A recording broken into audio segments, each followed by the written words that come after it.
कैसे सुख मिलेगा, इसका उपाय क्या है। कबीर कहते हैं कि यदि सुख चाहते हो, एक बात याद रखना, चाहत सुख दुख संग न छाड़ा। कबीर कहते हैं कि मुझे आश्चर्य होता है कि लोग आम खाना चाहते हैं और बबूल बोते रहते हैं। लोग गर्मी से बचना चाहते हैं और चारों तरफ आग जलाकर बीच में बैठे रहते हैं।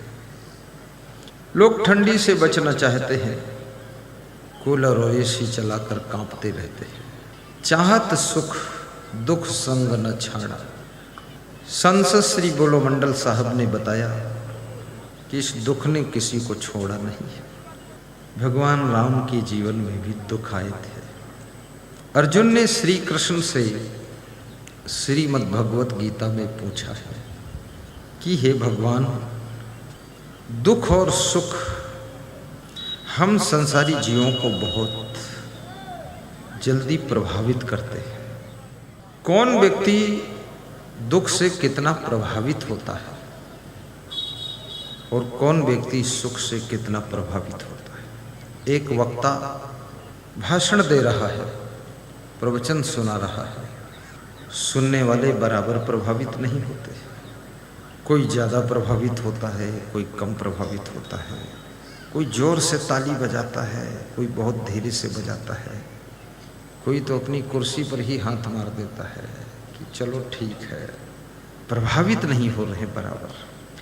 ऐसे ही जगत के दुखों से भी सभी नर नारी बराबर प्रभावित नहीं होते। आपके घर में किसी की मृत्यु हो गई, सबको बराबर दुख नहीं है। उसके जितने भाई हैं वे सब बराबर दुखी नहीं। घर की स्त्रियां बराबर दुखी नहीं। कोई अधिक रोता है, कोई कम रोता है, कोई रात भर रोता है, कोई थोड़ा रो करके मुंह धोकर अलग बैठ जाता है। किसी लाश को लोग दफन करने जाते हैं, दुख का समय है, लाश को अर्थी पर लिए जा रहे हैं, कफन लपेटा हुआ है, साथ में हजारों लोग हैं। लेकिन उस व्यक्ति की मृत्यु से और उसकी अर्थी उठी है इससे, और साथ में अर्थी के पीछे पीछे चल रहे हैं, चिता तैयार हो रही देख रहे हैं। चिता पर लाश को रख दिया गया है, अग्नि देने जा रहे हैं। लेकिन कुछ लोग उस समय रोने लग जाते हैं, कुछ लोग फपक पड़ते हैं, कुछ लोग गंभीर हो जाते हैं और कुछ लोग चिता जब बन रही है तो दूर बैठकर देखते रहते हैं, और कुछ लोग और दूर बैठकर बीड़ी पीते रहते हैं, तम्बाकू खाते रहते हैं, बातें करते रहते हैं। इधर चिता पर लाश रखी जा रही है, उधर वो बात कर रहे हैं कि तुम्हारी लड़की का विवाह कब है, हमारे पास भी एक लड़का है, उसके लिए कोई लड़की ढूंढ दो। वो देखिए एक शादी के उत्सव की बात कर रहे हैं। 2-4 लोग उधर बैठे हुए, 10-5 उधर बीड़ी पी रहे हैं। आए सब हैं अंत्येष्टि में, प्रभावित नहीं। दुख के समागम में शामिल हुई है, तुम्हारे दुख को बांटने आया है, लेकिन उनके ऊपर कोई दुख का असर नहीं है बस। परंतु वही लोग जब उनके घर में किसी की मृत्यु होती है तो ऐसा सिसक सिसक कर रोते हैं, खूब तड़पते हैं। तब ये जिसके भाई की मृत्यु से जो चिता पर दफन होते समय रो रहा था, ये भी वहां जाकर बैठकर बात करता है, बोलता है जाने दो। अब ये क्या है? दुख सबको बराबर प्रभावित नहीं करता है। मैंने सुना है, हमारे गुरुजी सुनाते थे, एक सज्जन की पत्नी का देहांत हुआ, सब रोने धोने लगे, वो सज्जन भी थोड़ा रोए, ससुराल के लोग आ गए, उस स्त्री की माँ बहुत रोई जो मर गई थी, पिता भी रोया, सब रोए। जब लाश लेकर के चले, कफन में लपेट कर 4 लोग कंधा लगा कर जा रहे हैं, तो रास्ते में एक नीम का पेड़ लगा हुआ था, उसकी डाल नीचे झुकी हुई थी। अर्थी उसमें टकरा गई और धक्का लगने से वो स्त्री जो मर गई थी वो फिर से होश में आ गई और उसने हाथ हिलाए, आवाज किया, मुझे कहाँ लिए जा रहे हैं? खोलो। नीचे रखा, कफन खोला। उसने कहा पूरा खोलो, ऊपर से रस्सी उस्सी बांध रखा, मैं खुद चलूंगी, मैं जिंदा हूं, कहाँ लिए जा रहे हैं? बोले दफन करने। बोले शर्म नहीं आती, जिंदा को दफन करो? तो सब खुश हो गए, ताली बजा दिया कि अरे जिंदा हो गई। कोई आदमी मर गया हो और सब रोना धोना हो चुका हो और चिता पर पहुंच जाए, अग्नि देने का समय आ जाए, उठकर बैठ जाए और जिंदा हो जाए, इससे बड़ी खुशी और क्या हो। पति ने कहा वापस ले चलो, अहोभाग्य है, मेरी पत्नी की आत्मा वापस लौट आई, चलो ले चलो। और वापस घर को लाए तो आपको आश्चर्य होगा कि वो 10 साल तक जीवित रही। इसलिए कोई मर जाए तो थोड़ा जल्दी दफन न करना, कोई मर जाए तो थोड़ा सा धक्का भी दे देना, झटका लगा देना, हो सकता कहीं प्राण अटके हो तो वापस लौटे।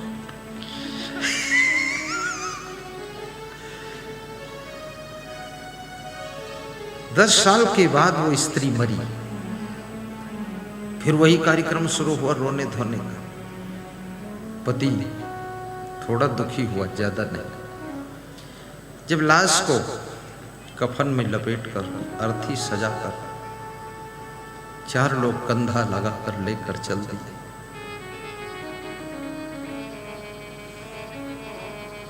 वो रास्ता वही था, फिर वही नीम का पेड़ आ गया।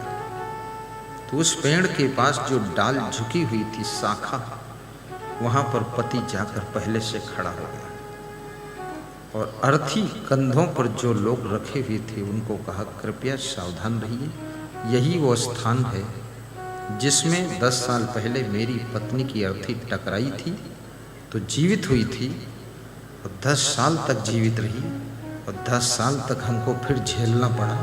अब कृपया थोड़ा बच के निकलिए।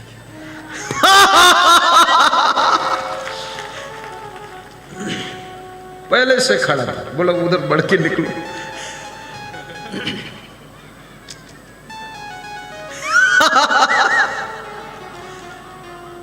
कितना दुख है, किसको दुख है, कौन दुखी है, क्यों दुखी है, कैसे दुखी होगा?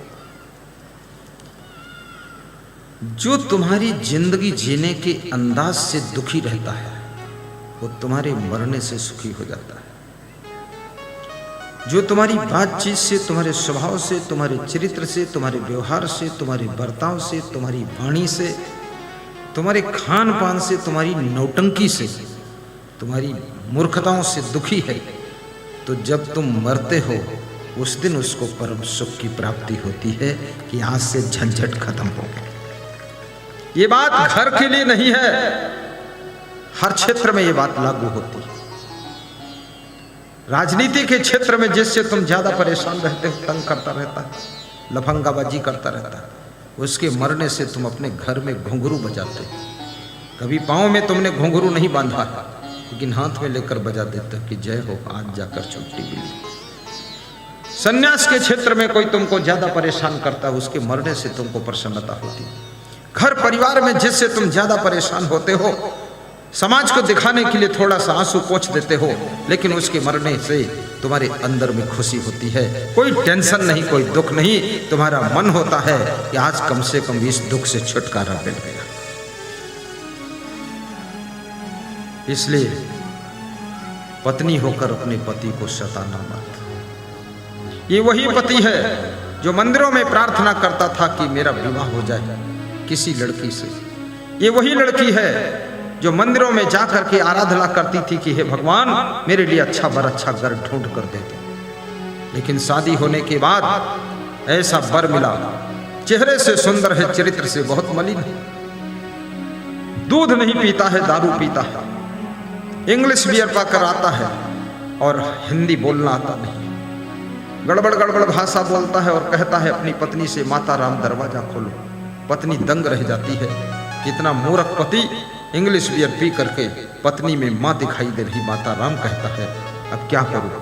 याद रखना, जितना पति अपनी पत्नी को व्यथित करेगा, दुखित करेगा, परेशान करेगा, उसके मरने के बाद पत्नी को दुख कम होगा, नहीं होगा। इसलिए कृपया परेशान मत करिए। कबीर कहते हैं ऐसी करनी कर चलो हम हंसे जग रोए। जब संसार से जाओ तुम हंसते हुए जाओ और संसार के लोग तुम्हारे वियोग में रोते रहे। ये जिंदगी जीने की कला सीखो।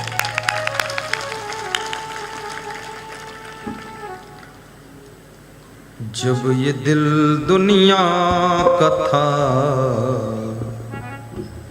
दुश्मन हजारों बन गए।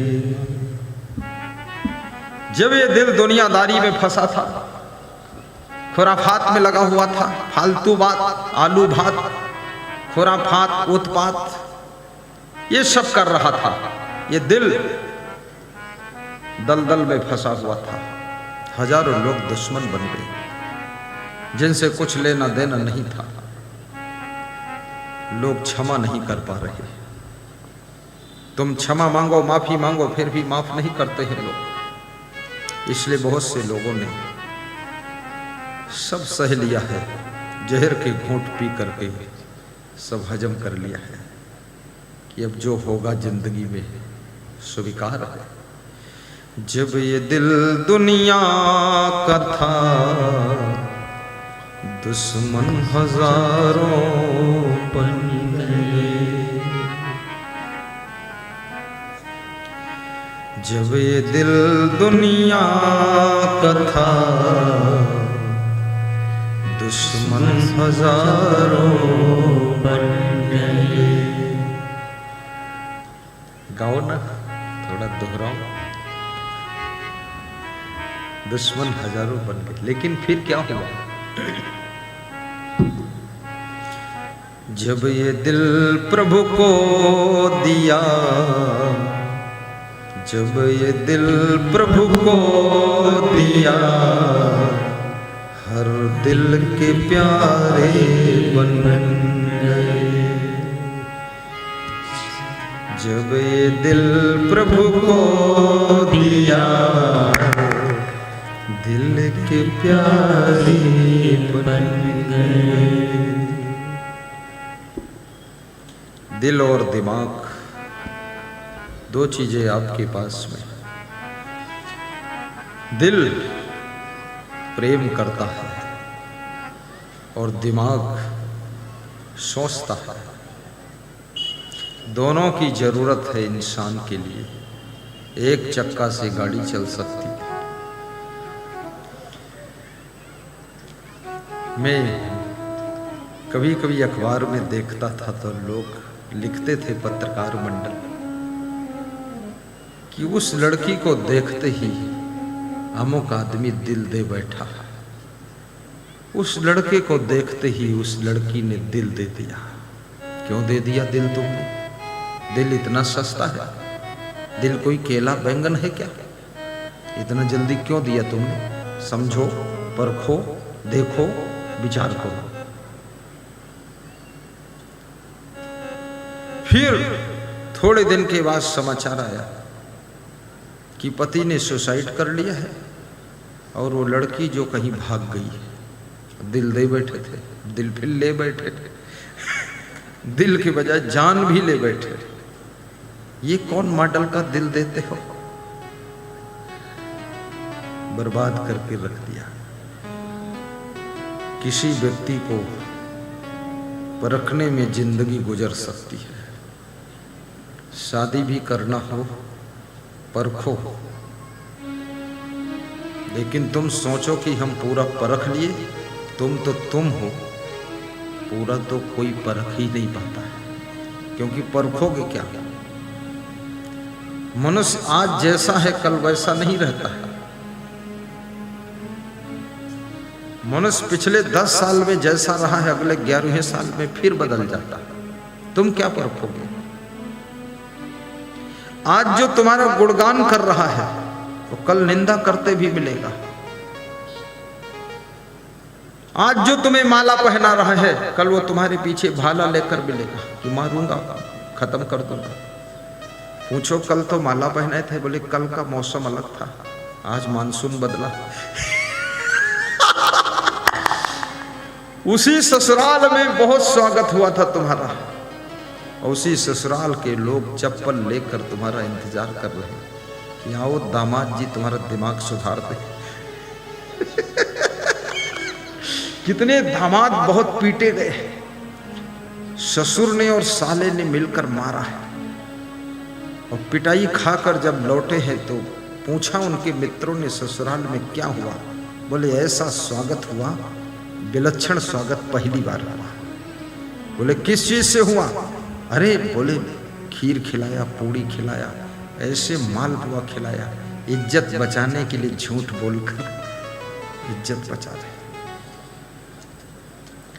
जिसको आपसे फायदा होगा वो आपका सम्मान करेगा, और जिसको आपसे फायदा नहीं होगा आपसे स्वार्थी संसार मतलब नहीं रखेगा, और जिसको आपसे नुकसान का संदेह भी होगा वो आपकी निंदा और बुराई करना शुरू कर देगा। ये संसार बहुत स्वार्थी है, यहाँ पर लोग निस्वार्थ प्रेम करने वाले कोई बिरले होते हैं, और जो होते हैं वो इंसान के रूप में छिपे हुए भगवान ही होते हैं, भगवान ही होते हैं।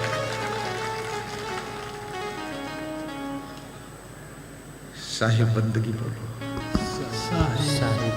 कर्म ऐसे करो जिंदगी के लिए, एक नंबर के पति बनो। पति का रोल एक नंबर का होना चाहिए। ये ढीले पति नहीं, आलसी पति नहीं, कामचोर पति नहीं, समझदार पति बनो, एक नंबर की धर्म पत्नी बनो।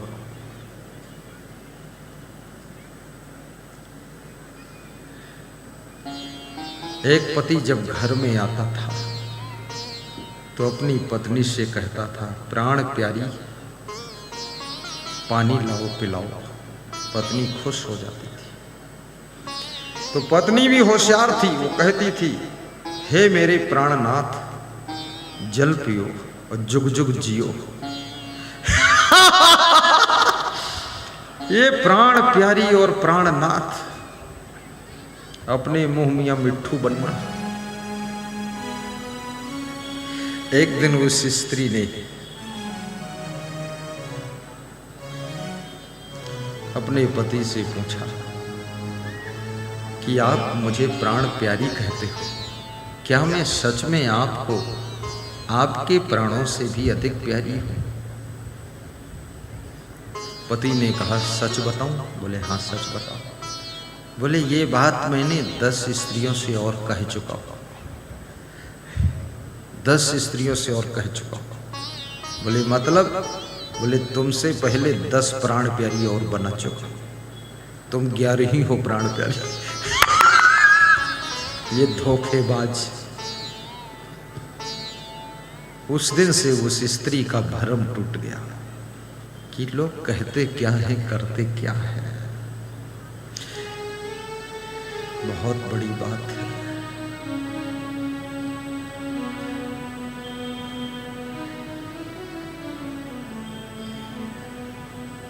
प्राणधार तुम ही हो, जीवन धार तुम ही हो,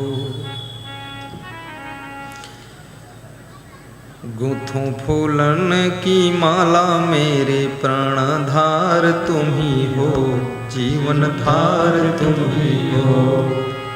सुलोचना गा रही है।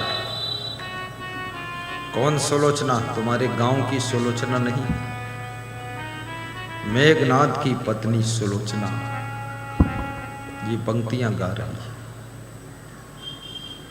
बैठ करके माला गूंथ रही थी अपने पति मेघनाद के लिए कि हमारा पति आएगा और उसको माला पहनाऊंगी। ये गा रही है। सुलोचना की सखियों ने, दासियों ने पूछा कि जिस पति के लिए माला गूंथ रही हो, वो तुम्हारा पति तो युद्ध करने गया है, शेष अवतार लक्ष्मण से युद्ध हो रहा है, वो माला पहनने के लिए लौटकर वापस आएगा कि नहीं आएगा? माला गूंथा हुआ धरा रह जाएगा। गा रही है, गूंथूं फूलन की माला मेरे प्राणधार तुम ही हो, जीवन धार तुम ही हो।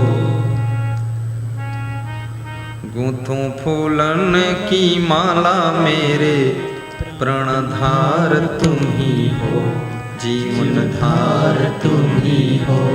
मेरे आधार तुम ही हो, प्राणाधार तुम ही हो, जीवन धार तुम ही हो।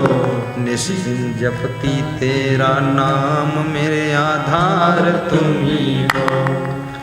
एक नारी के लिए उसका पति मजबूत आधार होता है। हर व्यक्ति सहारा से जिंदगी जीता है। आपका कोई भी क्षेत्र हो, लेकिन सहारा से ही मनोबल बढ़ता है। ये गीत चल रहा है, सुलोचना माला गूंथ रही है। एक भुजा कट करके आती है और सुलोचना की गोद में गिरती है। आहा, कटी हुई भुजा को देख करके सुलोचना पहचान लेती है, मेरे पति की भुजा है। अब मेरा पति अंत काल की ओर जा रहा है। ये गूंथी हुई माला इंतजार कर रही है।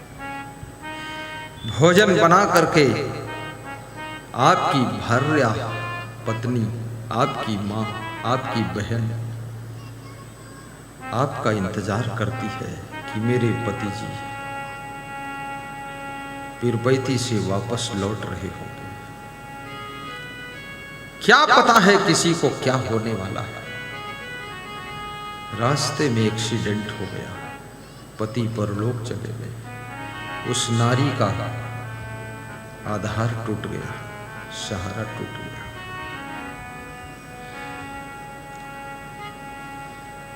उसके ऊपर दुख का पहाड़ टूट पड़ा। सुलोचना रोने लग जाती है। पति की मृत्यु का समाचार पतिव्रता स्त्री को घायल कर देता है। रो रो कर कहती है कि युद्ध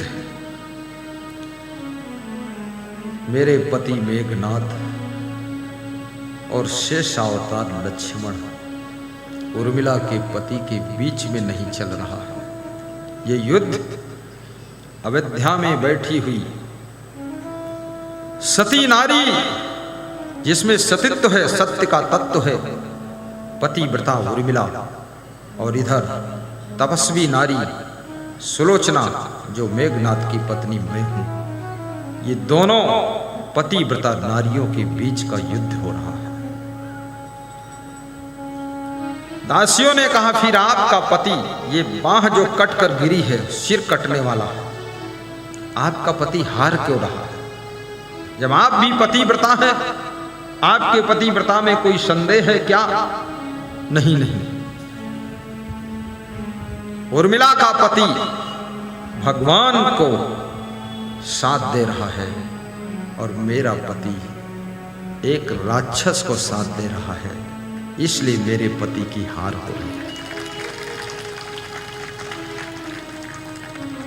यदि मेरा पति किसी गलत को साथ ना देता, उर्मिला को भी पता चलता अयोध्या में बैठकर कि सुलोचना के पतिव्रता धर्म में कितनी ताकत है।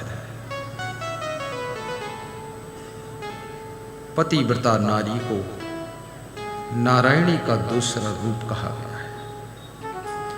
इस कलयुग में सारी मर्यादाओं को लोग तोड़ रहे हैं। याद रखना, भगवान शंकर हमेशा पार्वती को देवी कहकर पुकारते थे। इस कलयुग में बहुत सी स्त्रियां अपने पति को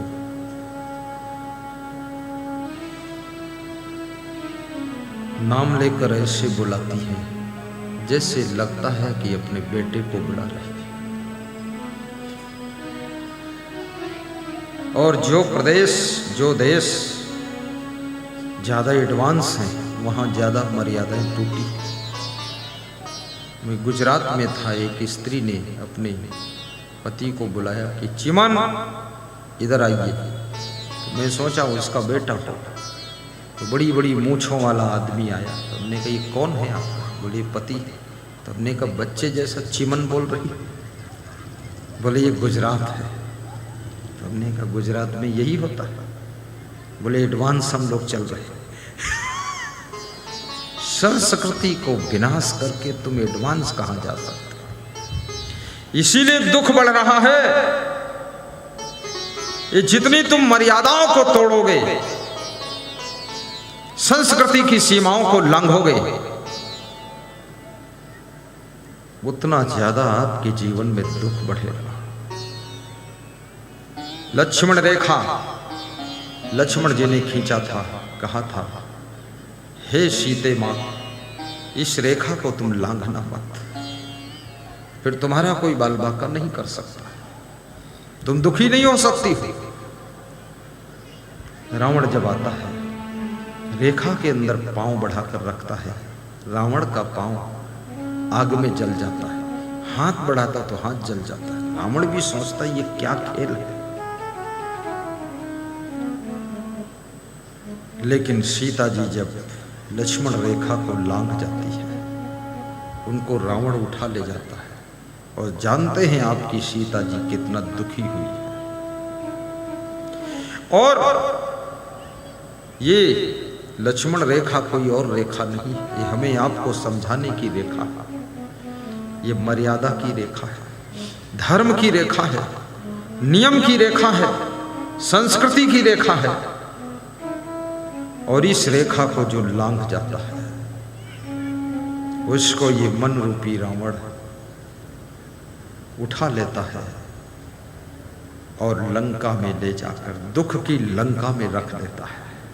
इसलिए याद रखना, पति की मर्यादा, पत्नी की मर्यादा, बच्चों के सामने कैसा व्यवहार, मर्यादा, गुरु की मर्यादा, संत की मर्यादा, बड़े नेताओं की मर्यादा, छोटे नेताओं की मर्यादा, अफसरों की मर्यादा। आज हमारा देश मर्यादा विहीन होता जा रहा है। तुम कितने बड़े अफसर हो, 2 कौड़ी के लोग तुमको सड़क पर थप्पड़ मार सकते हैं। कितना बड़ा पुलिस का अफसर है, उसके ऊपर ईंट मार सकते लोग। और जितना ये मर्यादाएं टूटेंगी, एक बैंक मैनेजर नागपुर में कह रहा था कि मुझे चौराहे पर इतना मारा है लड़कों ने। तुमने कहा क्यों मारा? बोले बस गुंडागर्दी है और क्या। मेरी गाड़ी आगे थी, उनकी पीछे थी, उन्होंने मेरी गाड़ी में धक्का मार दिया, मेरी गाड़ी पीछे से कूच गई। मैं उतर कर गया कि क्यों धक्का मारा, 2-3 थप्पड़ मार दिया हमारे। ये है मर्यादा। बैंक मैनेजर कह रहा था इस देश के अंदर सम्मान से जीना ही मुश्किल है, कितने अच्छे हो जाओ। बड़े दुष्ट लोग हैं। और याद रखना, जो व्यक्ति मर्यादाओं को तोड़ता है वो जीवन में कभी सुखी नहीं हो सकता। जो शिष्य गुरु मर्यादा को तोड़ देता है, वो शिष्य बहुत दुख के खंदक में गिर जाता है। भक्ति की मर्यादा, देश की मर्यादा, कुटुंब की मर्यादा। जो लड़कियां अपने कुटुंब की मान मर्यादा की रेखा को तोड़कर लांघकर किसी के साथ में भाग जाती है, वे सोचे कि मैं सुखी हो जाऊंगी, अरे कहां भूल रही। ये तुच्छ इंद्रियों की चंचलता के वशीभूत होकर के भागने वाले लड़की लड़कियों, ये संदेश सुन लीजिए। आपने दोनों ने मिलकर के ऐसी गलती किया है कि दो परिवारों को मान सम्मान मर्यादा को नष्ट किया है और दो परिवारों को दुख में ढकेला है, बेइज्जत किया है। तुम कभी सुख नहीं पा सकते हो। दोनों परिवारों के राजी से विवाह कर लीजिए।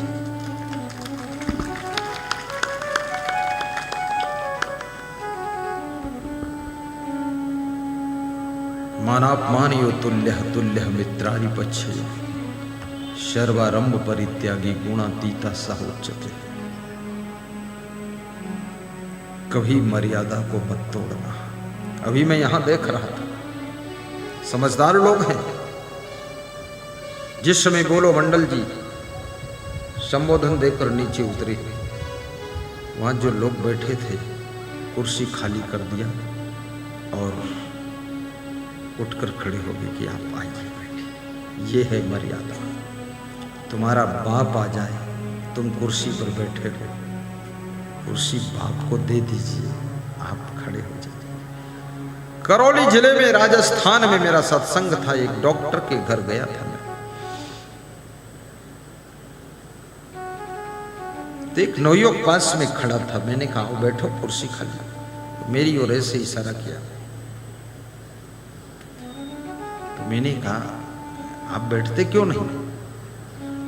बोले डॉक्टर साहब जो हैं मेरे पिताजी हैं और आप अतिथि थे, आप बैठिए, आपके संत लोग बैठे।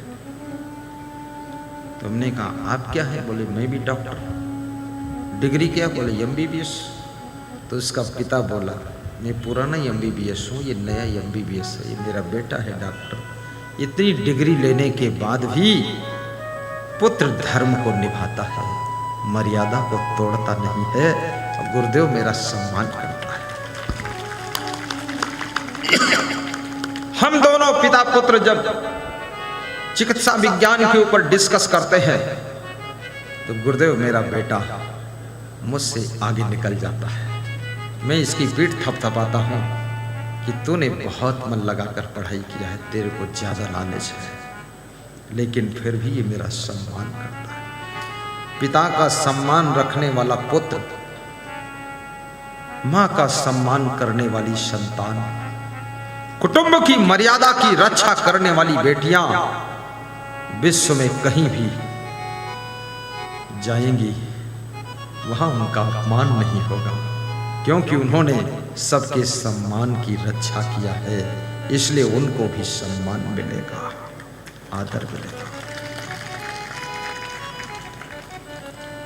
अपने पति की मर्यादा, पत्नी की मर्यादा, मेहमान की मर्यादा और मेजबान की मर्यादा, इसका ध्यान रखो।